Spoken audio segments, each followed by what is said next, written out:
Class में फिर से बहुत बहुत स्वागत है। स्टूडेंट्स, आज अपन बात करेंगे chapter number 8 height and distance. ठीक है स्टूडेंट्स, हाइट एंड डिस्टेंस में आपको बहुत सिंपल है, इसमें आपको थोड़ा सा ध्यान देना है। अगर आप इसको क्लास को कंटिन्यू लेते हो तो आपको कोई भी दिक्कत नहीं आएगी। अब इसमें होता क्या है, देखिए हाइट एंड डिस्टेंस में जैसे किसी मीनार की हाइट निकालनी है, किसी पेड़ की हाइट फाइंड करनी है, या किसी घर की हाइट फाइंड करनी है, तो इस तरह के अपने पास क्वेश्चन आएंगे। तो अपन जब बात करें हाइट की, तो कोई भी चीज़ है वो आपके हमेशा परपेंडिकुलर रहेगी। हमेशा क्या रहेगी आपकी? परपेंडिकुलर। ठीक है, ये इसकी हाइट फाइंड करेंगे तो इसको अपन क्या मानेंगे? एच मानेंगे। ठीक है, यहाँ पे आप क्या कर सकते हैं, सपोज यहाँ पे मैं खड़ा हूँ या कोई लड़का खड़ा है, कोई बालक खड़ा है, इस बालक से ये किसी डिस्टेंस पे है। मान लो कोई मीनार है, ये किसी डिस्टेंस पे है, इस डिस्टेंस को आपने क्या मान लिया कि एच डिस्टेंस पे है। ठीक है, जब ये कोई स्टूडेंट यहाँ से इस मीनार के टॉप को देखता है, यहाँ से बिल्कुल ये खड़ा खड़ा है, इस मीनार के टॉप को देखेगा तो आप बिल्कुल एक स्ट्रेट लाइन मिलेगी आपको। ठीक है, इस तरीके से। ठीक है, ये स्ट्रेट लाइन में आपको यहाँ पे जैसे ही आप देखोगे तो आपको क्या मिलेगा? देखिए, आप कहोगे कि ये इसका बेस हो गया, ये एक परपेंडिकुलर हाइट होगी। ठीक है, अब अपन क्या कहते हैं कि जब इस तरह का आपको दिखेगा, ये परपेंडिकुलर है आपके, मतलब बिल्कुल 90 डिग्री पे कोई पेड़ या मकान होगा, वो क्या होगा आपका? बिल्कुल 90 डिग्री के एंगल पे होता है ना। तो यहाँ पे जो एंगल बनेगा आपका, ये जो एंगल बनेगा वो कितना बनेगा स्टूडेंट? 90 डिग्री का बनेगा। ठीक है, तो आपके पास एक ट्राइंगल बना, इसका नाम दे दिया मैंने ABC। और जैसे ही आपके पास एक ट्राइंगल बना, ये ट्राइंगल आप क्या कहेंगे कि राइट एंगल ट्राइंगल है। ठीक है, और राइट एंगल ट्राइंगल के लिए आप कंडीशन जानते हो क्या होता है? PBP upon HHB। Sorry, right angle triangle के लिए आपकी जो कंडीशन होती है वो क्या होती है? H square equal to B square plus P square. Pythagoras theorem होती है, यहाँ से आप कोई भी कंडीशन लगा सकते हो। ये आपके पास एक एंगल बनेगा थीटा। ठीक है, अब आपको एक यहाँ पे एंगल बनेगा एलिवेशन, दूसरा एंगल बनेगा वो बनेगा डिप्रेशन। एक हिंदी में बोले एलिवेशन को आप बोल सकते हो उन्नयन कोण और डिप्रेशन को बोल सकते हैं अवनमन कोण। ठीक है, अब आपको क्या करना है, जैसे एलिवेशन एंगल और डिप्रेशन एंगल दोनों की बात करें, जब आप किसी घर से, ये मान लो कोई घर है आपका, और उस घर से किसी डिस्टेंस पे खड़े हो और उस मकान के आप टॉप पे देख रहे हैं, तो आप जब जमीन पे खड़े खड़े आप टॉप पे देख रहे हो तो आपका जो एंगल बन रहा है वो एंगल क्या होगा आपका? एलिवेशन एंगल का रहेगा। ठीक है, और अगर आप किसी दीवार, किसी मकान पे या किसी टावर पे खड़े हो, ठीक है, सपोज ये आपका टावर है, जैसे आप यहाँ पे हो और यहाँ पे कोई कार है आपकी। ठीक है, ये किसी डिस्टेंस है, डिस्टेंस से कार है, तो आप यहाँ से जब देखोगे तो सबसे पहले सामने देखेंगे अपन और फिर अपन इस कार को देखेंगे, तो आपका ये जो एंगल बनेगा, इस एंगल को क्या बोलेंगे अपन? डिप्रेशन बोलेंगे। ठीक है, यहाँ पे अपन को एक चीज आपको सीखनी है कि टेन थीटा, साइन थीटा और कोस थीटा कब यूज करते हो। आशा करता हूँ स्टूडेंट्स आपने पिछली क्लास 9th क्लास में आपने चैप्टर पढ़ा था 14, उसमें आपने इस फॉर्मूले का यूज किया होगा। अगर फिर भी नहीं किया है तो इस फॉर्मूले का अपन थोड़ा सा यूज करेंगे। कैसे यूज करना है मैं आपको बता देता हूँ। P अपॉन H का मतलब होता है परपेंडिकुलर अपॉन हाइपोटेन्यूस। ठीक है, इसके लिए अपन साइन थीटा का यूज करते हैं। ठीक है, और बेस अपॉन हाइपोटेन्यूस के लिए आप यूज करेंगे स्टूडेंट्स कोस थीटा, और P अपॉन B के लिए यूज करेंगे स्टूडेंट्स अपन, मतलब परपेंडिकुलर अपॉन बेस के लिए आप यूज करोगे वो आप क्या यूज करेंगे स्टूडेंट्स? टेन थीटा यूज करेंगे। ठीक है, इसका बताने का कुछ कारण है जो आप थोड़ा सा ध्यान रखेंगे आप इसको, वो मैं आपको आगे बताऊंगा। ठीक है, अब अपन कुछ इंपॉर्टेंट डेफिनेशन है उनकी बात कर लेते हैं। तो देखिए, आपको थोड़ा सा इसमें ध्यान देना है तो इंपॉर्टेंट डेफिनेशन पे। तो देखिए क्या है, पहली लाइन ऑफ साइट क्या है? The line of the sight in the line draw from the eyes of the observer to the point in the object viewed by the observer. मतलब कि आप किसी भी कहीं पे खड़े हैं और किसी पॉइंट को देख रहे हैं बिल्कुल स्ट्रेट, है ना, तो आपका जो एंगल बनता है ये एंगल तो आपका क्या कहलाएगा, एलिवेशन, और ये बिल्कुल स्ट्रेट डिस्टेंस, ये आपकी क्या कहती है, सपोज यहाँ से आप मान लो कोई आपका एंगल बन रहा है, ये एंगल बन रहा है थीटा, ठीक है, ये बिल्कुल स्ट्रेट है, और यहाँ पे आपका कोई ऑब्जेक्ट है, ठीक है, और ये जो आपकी लाइन होगी वो आपकी हमेशा क्या कहलाएगी, हॉरिजॉन्टल कहलाएगी, ठीक है ना। तो इस लाइन को आप क्या बोलेंगे, line of sine. Angle of depression आपका क्या होता है, मैंने आपको बताया एंगल ऑफ डिप्रेशन क्या होता है, ठीक है। जब आप यहाँ पे कोई लड़का खड़ा है, ठीक है, और यहाँ पे आप किसी कार को देख रहे हो, ठीक है, किसी पॉइंट पी को देख रहे हो सपोज, तो आपका क्या करने का, यहाँ पे एक एंगल बनता है ऐसे, ठीक है ना, ये एंगल ही आपका क्या कहलाता है, डिप्रेशन। तो आप क्या करेंगे, आपको बस इतना ही ध्यान रखना है कि एलिवेशन एंगल और डिप्रेशन एंगल है वो क्या होता है। एलिवेशन एंगल आपका होता है जब आप बिल्कुल धरातल पे खड़े हो, आप कह सकते हो कि मैं धरातल पे खड़ा हूं या जमीन पे खड़ा हूं, ठीक है, तो आप वहां पे क्या एंगल यूज करेंगे, एलिवेशन। और अगर आप छत पे खड़े हैं या किसी टावर के टॉप पे हैं तो वहां पे आप क्या एंगल यूज करेंगे, एलिवेशन एंगल यूज करेंगे, ठीक है स्टूडेंट। तो आशा करता हूं एलिवेशन और डिप्रेशन एंगल में आपको कोई भी प्रॉब्लम नहीं होगी, ठीक है। तो अब अपन बात करते हैं स्टूडेंट्स, देखिए इनके क्वेश्चन की, कि क्वेश्चन किस तरीके से आता है और क्वेश्चन क्या होता है। अब एक चीज और देख लीजिएगा, अगर जैसे ही आपके पास कोई भी क्वेश्चन आएगा और उस क्वेश्चन में आपको एलिवेशन और डिप्रेशन 90% आपको दिया होगा, अगर किसी क्वेश्चन में नहीं दिया है तो अपन उस पर एक अलग से डिस्कस करेंगे कि कैसे अपन को क्या करना है। इसमें एक चीज और पढ़ लेते हैं अपन, कॉम्प्लीमेंट्री एंगल। कॉम्प्लीमेंट्री एंगल मैं बता देता हूँ आपको क्या होता है, कि if sum of two angle, जब दो एंगलों का सम इज 90 डिग्री हो, उसे अपन क्या कहेंगे, कॉम्प्लीमेंट्री एंगल कहेंगे, ठीक है। क्वेश्चन आप देख पा रहे होंगे स्टूडेंट्स, क्या क्वेश्चन है देखिए अपना, the angle of elevation of the top of a tower from a point on the ground which is 10√3 away from the foot of the tower is 60 degree, find the height of the tower। ठीक है student, question आप देख रहे हो screen पे आपके सामने है, क्या बोल रहा है कि आपको सबसे पहले फाइंड करनी है वो टावर की हाइट फाइंड करनी है, ठीक है। एंगल बन रहा है वो आपको एंगल भी यहाँ पे देख सकते हो, एंगल कौन सा बन रहा है, एलिवेशन एंगल बन रहा है, ठीक है।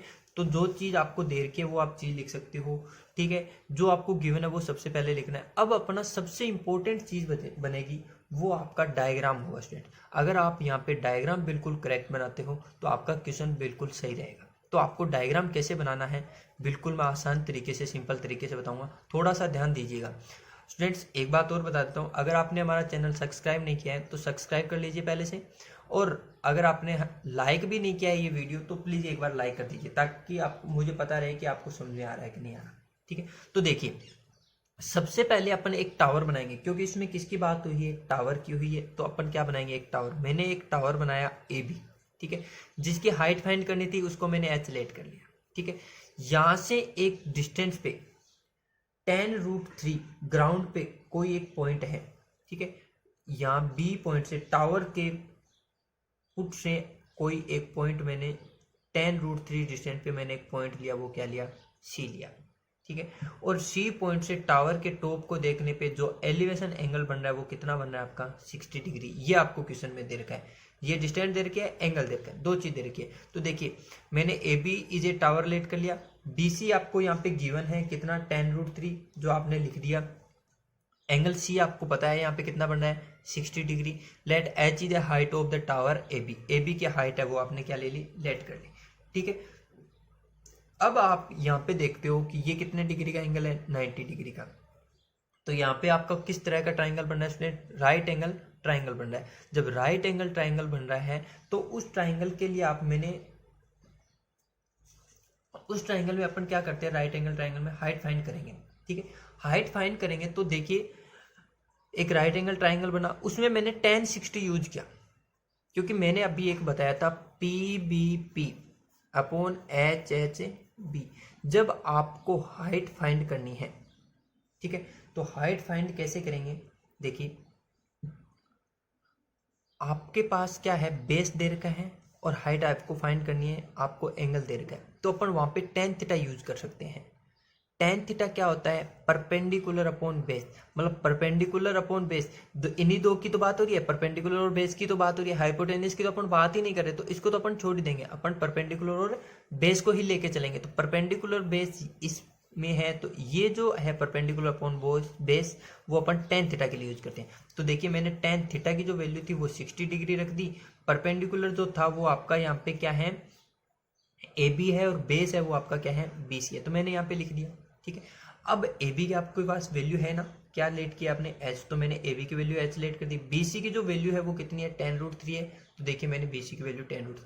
अब आपको एक चीज ध्यान में रखनी है, आपने पढ़ा भी है, आपने पढ़ा है कि एक टेबल पढ़ी थी, उस टेबल में आपने 0 डिग्री 30 डिग्री 45 डिग्री 60 डिग्री और 90 डिग्री ये आपने टेबल, अगर आपने नहीं पढ़ी है तो मेरी जो यूट्यूब चैनल है उस चैनल की प्ले लिस्ट में जाइए, वहाँ पे 10th क्लास में मैंने एक वीडियो डाल रखा है टेबल के लिए। ठीक है, ट्रिग्नोमेट्री टेबल के लिए, तो वो वीडियो आप एक बार जरूर देख लीजिए ताकि आपको वहाँ पे और क्लियर हो जाएगा। अगर फिर भी मैं आपको एक बार और बताऊंगा तो पहले अपन 8 वाला चैप्टर कंप्लीट करने के बाद अपन उसकी बात करेंगे। तो आपको थोड़ा सा ध्यान रखना है, 1045 की वैल्यू होती है वो स्टूडेंट्स 1 होती है, 1060 की वैल्यू होती है वो आपको √3 होती है, और 1030 डिग्री की जो वैल्यू होती है वो आपकी 1/√3 होती है।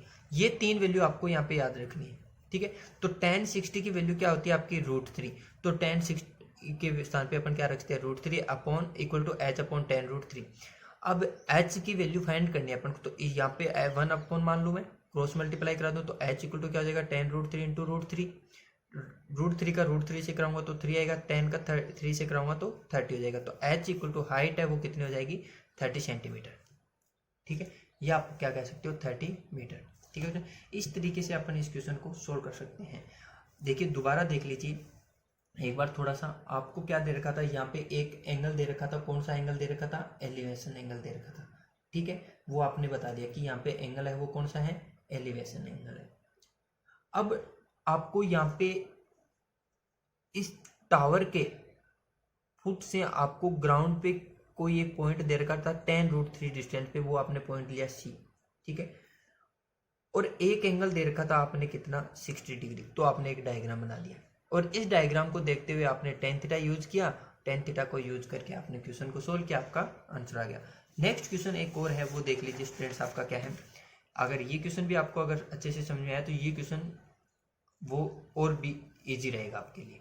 ठीक है, तो देखिए क्या है इस क्वेश्चन में, इस क्वेश्चन में आपको दे रखा है, आप क्वेश्चन देख सकते हो स्क्रीन पे आपके सामने है, the angle of depression, sorry ये क्वेश्चन नहीं है आपका, क्वेश्चन क्या है, the shadow of a 1.5 metre, ठीक है, tall students standing on the plane ground in found to be 1 meter and at the same time shadow of the tower on ground is 5 meter, then find height of the tower। क्या है question देख सकते हैं आप, क्या दे रखा है इस क्वेश्चन में कि एक मान लो एक लड़का है, ठीक है, जिसकी लंबाई है वो कितनी है 1.5 मीटर है। मैंने एक लड़का माना, ए सी एक लड़का माना, इसकी टोल कितनी मानी मैंने 1.5 मीटर, और सपोज यहाँ पे कोई टाइम है XYZ, कोई भी टाइम है, मतलब सेम टाइम है दोनों का, और उस टाइम पे इसकी जो शेडो बनती है, आप शेडो जानते हो आपकी छाया, वो शेडो की जो लंबाई है वो कितनी है 1 मीटर है। ठीक है, उसी टाइम क्या आता है सेम टाइम एक टावर है, ठीक है, ये टावर है सपोज PQ कोई टावर है जिसकी अपन को हाइट फाइंड करनी है, आपको देख सकते हो हाइट फाइंड करनी है, तो हाइट को मैं उसकी हाइट आपको फाइंड करनी है, बट उसकी जो शेडो है वो कितनी है 5 मीटर है।